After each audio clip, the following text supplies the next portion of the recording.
Di tengah hiruk-pikuk kehidupan kota, hiduplah seorang pemulung bernama Ridwan yang setiap hari berjuang keras demi merawat ibunya yang sakit-sakitan. Dalam perjuangannya yang penuh lika-liku, ia menemukan tas misterius berisi uang miliaran rupiah di tempat pembuangan sampah. Di hadapan godaan besar untuk mengubah nasibnya, Ridwan memilih jalan sulit, mengembalikan uang itu kepada pemiliknya. Keputusan mulia itu membawa berkah tak terduga yang mengubah hidupnya dan orang-orang di sekitarnya. Namun, perjalanan Ridwan tidak berhenti di situ. Desas-desus, cobaan, dan pelajaran hidup terus mengiringi langkahnya hingga ia menemukan arti kebahagiaan sejati. Apakah Ridwan berhasil membuktikan bahwa kejujuran adalah kunci kebahagiaan? Dan bagaimana kisahnya menginspirasi banyak orang? Sebelum kita lanjut, jangan lupa subscribe channel ini ya, Bunda. Semoga dengan mendengarkan cerita inspiratif ini, Bunda semua diberikan pahala melimpah, rezeki yang lancar, keluarga harmonis, dan bahagia selalu. Amin.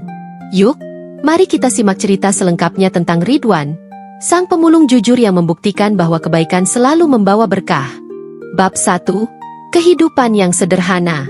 Di sudut kota yang penuh hiruk-pikuk, Ridwan hidup dalam bayang-bayang kemiskinan.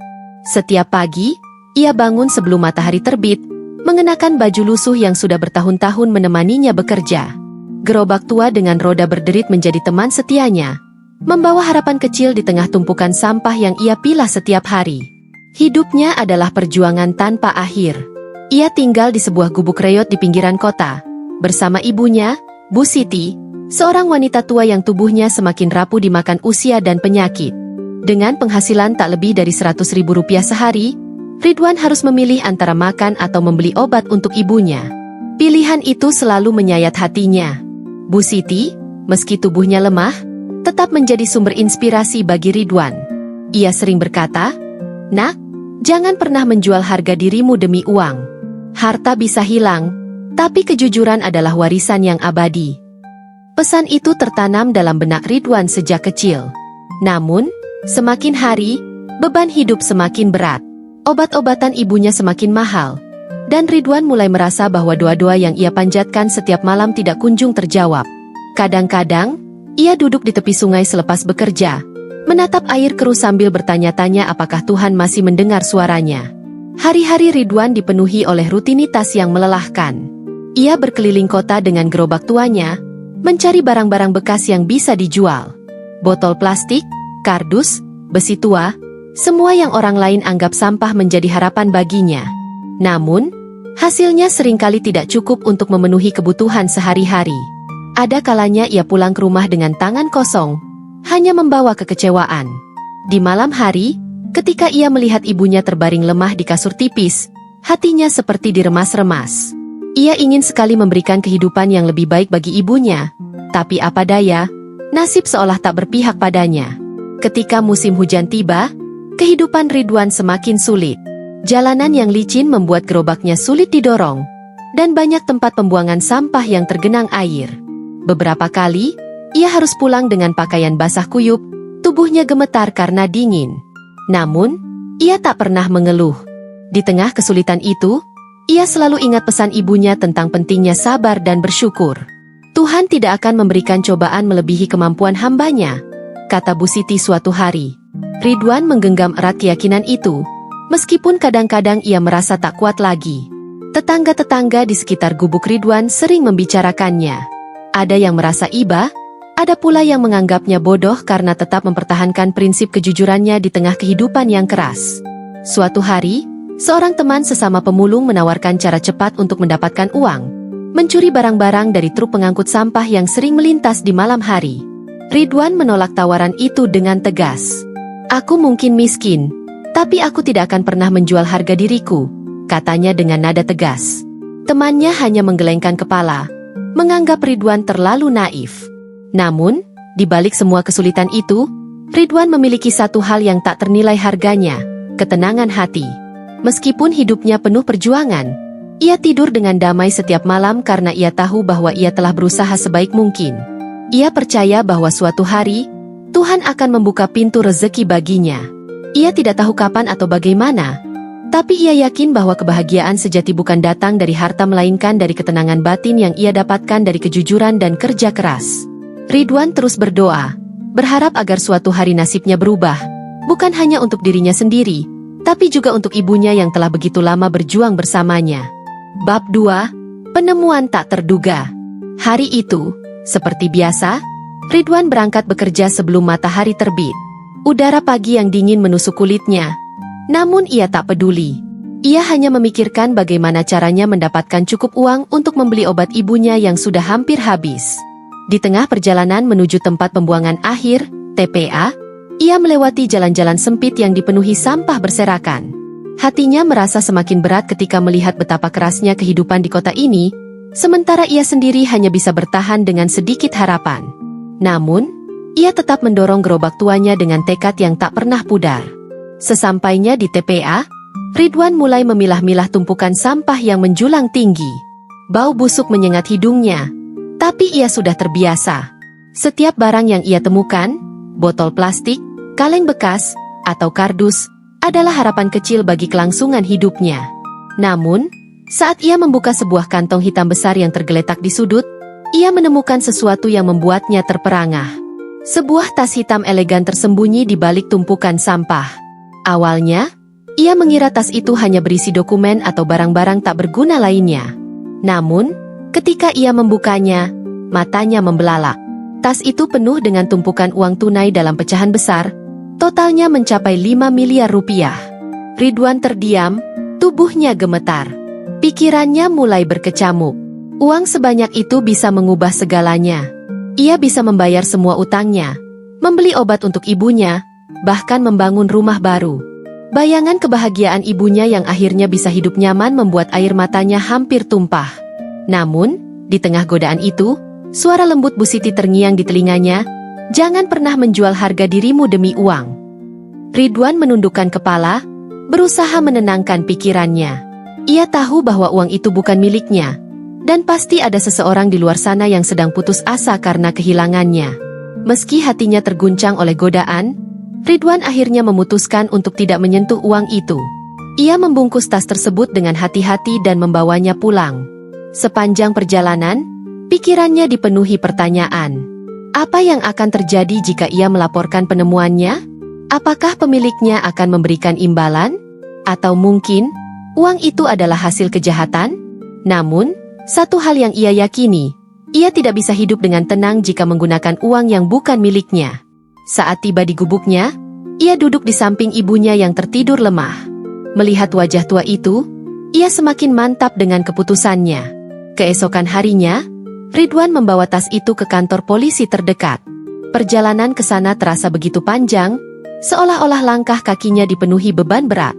Di kantor polisi, ia menjelaskan kronologi penemuannya kepada petugas dengan suara yang bergetar. Beberapa polisi tampak terkejut melihat isi tas tersebut, dan mereka memuji kejujuran Ridwan. Namun, Ridwan hanya tersenyum tipis. Baginya, ini bukan soal pujian, melainkan tentang prinsip yang ia pegang teguh selama ini. Setelah melapor, Ridwan kembali ke gubuknya dengan perasaan campur aduk. Ia merasa lega karena telah melakukan hal yang benar, namun juga khawatir tentang masa depannya. Apakah keputusannya ini akan membawa perubahan? Atau justru hanya akan membuatnya tetap hidup dalam kesulitan? Namun, di tengah kekhawatiran itu, ia merasakan ketenangan yang tak tergantikan. Ia percaya bahwa Tuhan akan memberikan jalan bagi orang-orang yang jujur dan sabar. Malam itu, ia tidur lebih nyenyak dari biasanya, meskipun perutnya masih kosong dan obat ibunya belum terbeli. Bab 3. Pencarian pemilik tas. Setelah Ridwan melaporkan penemuannya ke kantor polisi, petugas langsung melakukan penyelidikan. Mereka memeriksa dokumen-dokumen yang ada di dalam tas dan menemukan beberapa petunjuk penting, termasuk kartu nama seorang pengusaha besar bernama Budi Santoso. Dari situ, mereka berhasil melacak alamatnya dan menghubungi Budi untuk memastikan apakah ia adalah pemilik uang tersebut. Ketika mendengar kabar bahwa uangnya ditemukan oleh seorang pemulung, Budi tidak bisa menyembunyikan rasa terkejut dan lega. Ia langsung bergegas menuju kantor polisi. Hatinya dipenuhi perasaan campur aduk antara syukur dan rasa ingin tahu tentang sosok yang telah menemukan hartanya. Saat bertemu Ridwan di kantor polisi, Budi hampir tak percaya bahwa pria sederhana di hadapannya adalah orang yang menemukan tas berisi uang miliaran itu. Ridwan tampak begitu lusuh dengan baju belel dan wajah yang lelah. Namun matanya bersinar dengan ketulusan. Budi merasa sangat tersentuh ketika Ridwan menjelaskan alasannya mengembalikan uang tersebut. Bukan karena imbalan, tetapi karena ia percaya bahwa uang itu bukan miliknya. "Saya hanya ingin uang ini kembali kepada pemiliknya," kata Ridwan dengan suara pelan tapi mantap. Budi, yang biasanya hidup di tengah kemewahan, merasa seperti mendapatkan pelajaran hidup yang sangat berharga dari pria miskin ini. Namun, pertemuan itu tidak berakhir begitu saja. Setelah proses serah terima uang selesai, Budi menawarkan hadiah kepada Ridwan sebagai bentuk apresiasi atas kejujurannya. Ia bahkan mengeluarkan cek dengan nominal besar, cukup untuk mengubah hidup Ridwan sepenuhnya. Namun, dengan sopan, Ridwan menolaknya. "Pak, saya tidak butuh hadiah. Saya hanya ingin ibu saya bisa sembuh dan hidup kami bisa lebih baik dengan cara yang halal," katanya dengan nada rendah hati. Jawaban itu membuat Budi semakin terkesan. Ia menyadari bahwa Ridwan bukan sekadar orang jujur, tetapi juga memiliki prinsip yang kuat dan integritas tinggi. Di balik sikap tenangnya, Ridwan sebenarnya sedang dilanda konflik batin. Di satu sisi, ia merasa lega karena telah mengembalikan uang itu kepada pemiliknya. Namun, di sisi lain, ia masih khawatir tentang masa depan ibunya. Obat-obatan Bu Siti semakin mahal, dan Ridwan belum tahu bagaimana caranya memenuhi kebutuhan medis ibunya. Meski begitu, ia tetap teguh pada keyakinannya bahwa Tuhan akan memberikan jalan bagi orang-orang yang sabar. Malam itu, saat ia pulang ke gubuknya, ia berdoa lebih khusyuk dari biasanya, memohon agar kebaikannya dibalas dengan cara yang terbaik. Beberapa hari setelah insiden itu, kehidupan Ridwan tampaknya kembali normal. Ia kembali bekerja sebagai pemulung, mencari barang-barang bekas di TPA seperti biasa. Namun, ada sesuatu yang berbeda dalam dirinya. Ia merasa lebih ringan, seolah-olah beban di pundaknya sedikit berkurang. Meskipun ia belum melihat hasil nyata dari keputusannya, ia merasa yakin bahwa kejujurannya akan membawa berkah. Di sela-sela pekerjaannya, ia sering memikirkan pertemuannya dengan Budi. Ada sesuatu dalam tatapan mata pengusaha itu yang membuat Ridwan merasa bahwa ceritanya belum berakhir di sini. Tidak lama setelah itu, sebuah kejutan datang tanpa diduga. Suatu sore, saat Ridwan baru saja pulang dari TPA, ia melihat sebuah mobil mewah berhenti di depan gubuknya. Dari dalam mobil, keluar Budi Santoso bersama beberapa orang asistennya. Ridwan terkejut, tidak menyangka bahwa pria itu akan datang ke rumahnya. Budi tersenyum hangat dan berkata, "Pak Ridwan, saya datang untuk membantu ibu Anda." Tanpa banyak bicara, Budi langsung membayar semua biaya pengobatan Bu Siti dan bahkan menjanjikan bantuan lebih lanjut untuk keluarga Ridwan. Ridwan terdiam, air mata mulai mengalir di pipinya. Ia tidak pernah membayangkan bahwa keputusannya untuk mengembalikan uang itu akan membawa berkah sebesar ini. Baginya, ini adalah jawaban doa yang selama ini ia panjatkan. Bab 4, Berkah dari Kejujuran. Kehadiran Budi Santoso di gubuk Ridwan membawa angin segar yang tak terduga. Setelah membayar semua biaya pengobatan Bu Siti, Budi juga menjanjikan bantuan lebih lanjut untuk keluarga Ridwan. Namun, Ridwan tidak pernah meminta apapun. Ia hanya berterima kasih dengan tulus, merasa bahwa kebaikan Budi adalah jawaban doanya selama ini. Beberapa minggu kemudian, kondisi Bu Siti mulai membaik berkat pengobatan rutin yang kini terjamin. Wajah tua itu kembali bersinar, dan ia seringkali berkata kepada Ridwan, "Anakku, Tuhan mendengar doamu. Kebaikanmu telah dibalas." Mendengar kata-kata ibunya, Ridwan hanya tersenyum tipis, meskipun hatinya dipenuhi rasa syukur yang mendalam. Namun, kebaikan Budi tidak berhenti di situ. Suatu hari, Ridwan menerima kabar bahwa Budi ingin bertemu dengannya lagi. Ketika mereka bertemu, Budi menawarkan sesuatu yang benar-benar mengubah hidup Ridwan. Modal usaha untuk membuka warung kecil-kecilan di dekat rumahnya. "Pak Ridwan, saya percaya Anda adalah orang yang bisa membangun sesuatu dari nol," kata Budi dengan nada penuh keyakinan. Ridwan awalnya ragu, merasa bahwa dirinya hanyalah seorang pemulung yang tidak memiliki pengalaman berbisnis. Namun, Budi meyakinkannya bahwa ia akan didampingi oleh tim profesional yang akan membantu mengelola warung tersebut. Dengan hati yang berdebar-debar, Ridwan akhirnya menerima tawaran itu, meski ia masih merasa tidak pantas menerimanya. Warung kecil yang dibangun oleh Budi ternyata menjadi titik balik dalam hidup Ridwan. Warung itu tidak hanya menyediakan kebutuhan sehari-hari bagi warga sekitar, tetapi juga menjadi tempat Ridwan berbagi cerita dan memberikan inspirasi kepada sesama pemulung. Ia seringkali mengajak teman-temannya sesama pemulung untuk mampir, memberikan mereka minuman gratis sambil berbincang tentang pentingnya kejujuran dan kerja keras. Ridwan juga mulai mengajarkan nilai-nilai yang ia pelajari dari ibunya kepada orang-orang di sekitarnya. Meskipun hidupnya mulai membaik, ia tidak pernah melupakan asal-usulnya. Baginya, keberhasilan bukanlah tentang melupakan masa lalu, melainkan tentang memperbaiki keadaan tanpa meninggalkan prinsip. Namun, perjalanan Ridwan menuju kehidupan yang lebih baik tidak selalu mulus. Ada beberapa orang di lingkungan sekitar yang iri dengan keberuntungannya. Mereka mulai menyebarkan desas-desus bahwa Ridwan pasti telah melakukan sesuatu yang curang untuk mendapatkan bantuan dari Budi.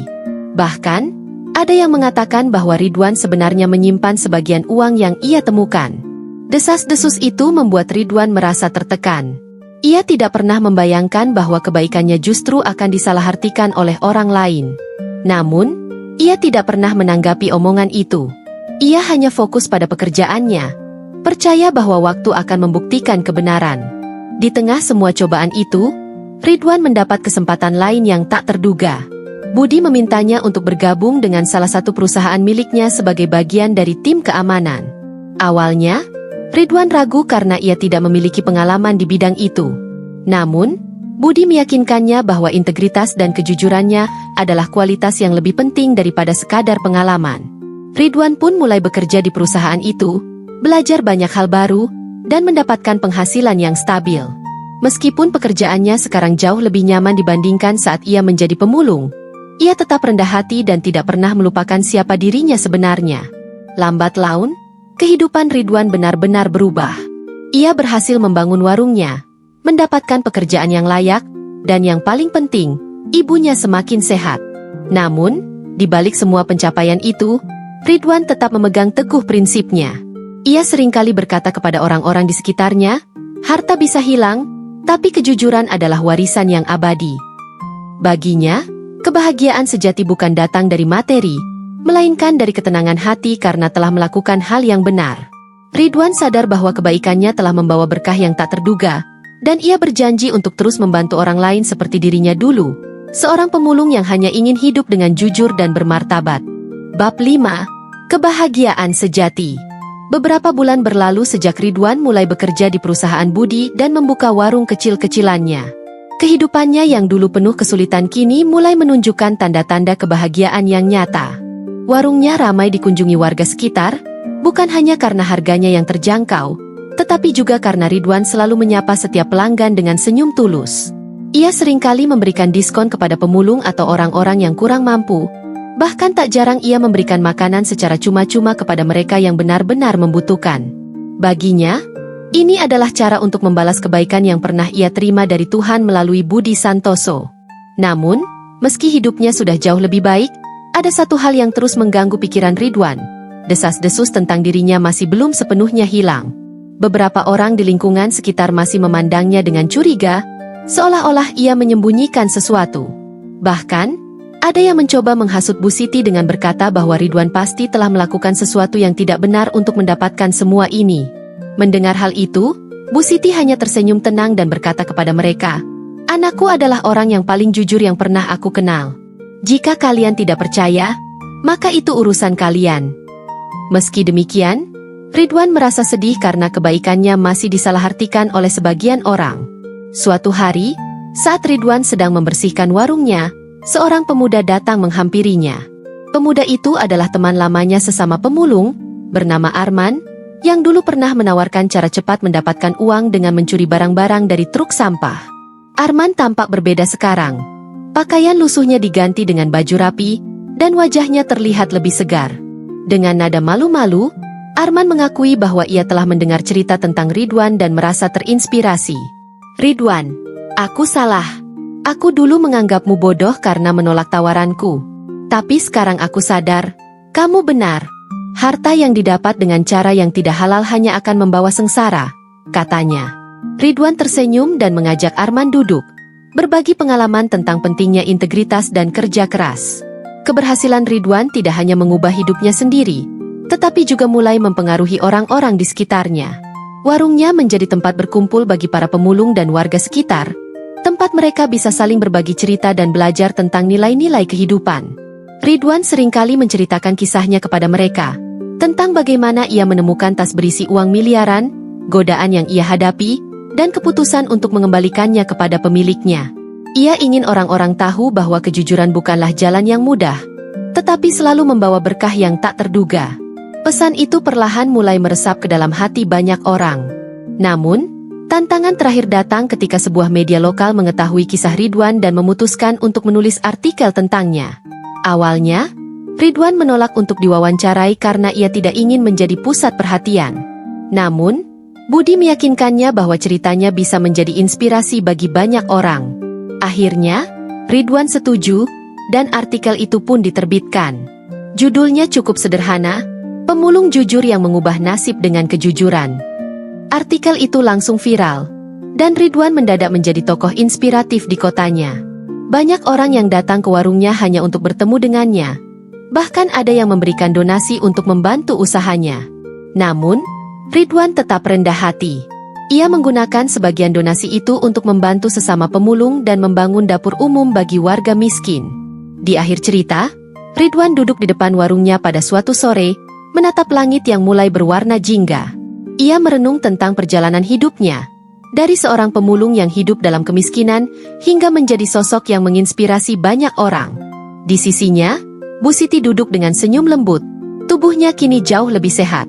Ridwan memegang tangan ibunya erat-erat, merasa bahwa semua yang ia alami adalah jawaban atas doa-doa panjangnya. Ia tidak lagi memikirkan harta atau kemewahan, karena ia telah menemukan kebahagiaan sejati, ketenangan hati dan kepuasan batin karena telah menjalani hidup dengan jujur dan bermartabat. "Ibu," katanya pelan, "ternyata kebahagiaan itu tidak sulit dicari.